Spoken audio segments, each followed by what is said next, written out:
I was in a major suicidal depression about 15 plus years ago, and went to 3 psychiatrists who thought it was, 2 thought it was normal depression. The third one, after an extensive interview, ruled out everything else except sleep apnea and suggested I have a sleep study. And in the wee hours of the morning, when the technician took off the mask that he put on during the night and the CPAP machine, the depression was totally gone.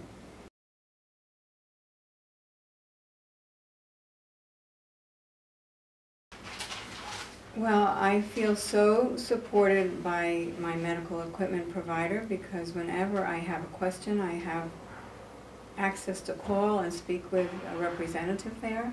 If I need a new piece of equipment because I'm having a problem finding a hole in the hose, or whatever the problem is, I find them very prompt in helping me, and we set up an appointment, or they mail me what I need.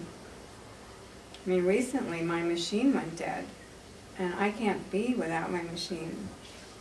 So I was able to get an immediate appointment to bring it in, get a temporary machine.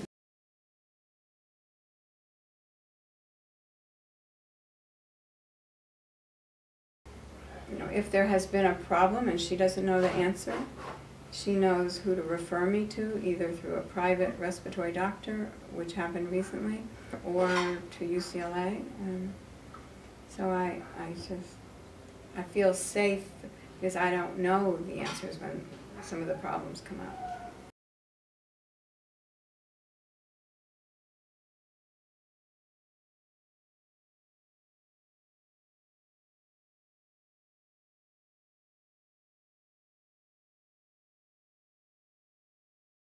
So I called the respiratory company here in Los Angeles and asked if they knew a company in Palm Springs. Unfortunately, it was still daytime hours.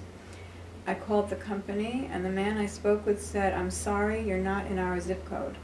I cannot help you."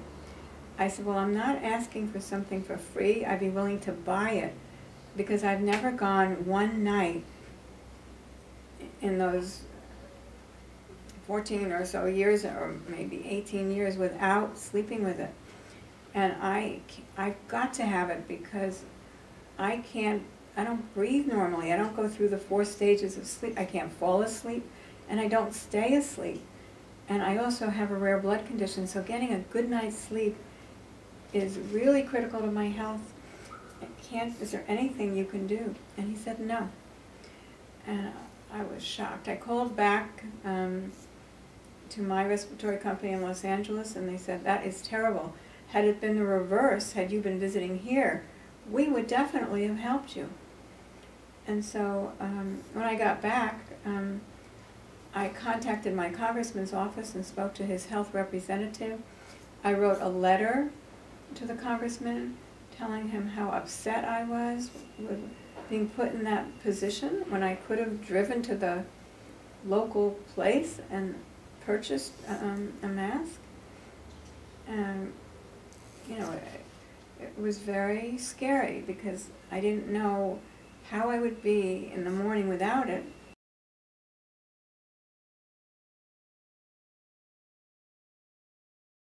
It would really scare me, because it's critical for me that I never go without my machine, my mask at night.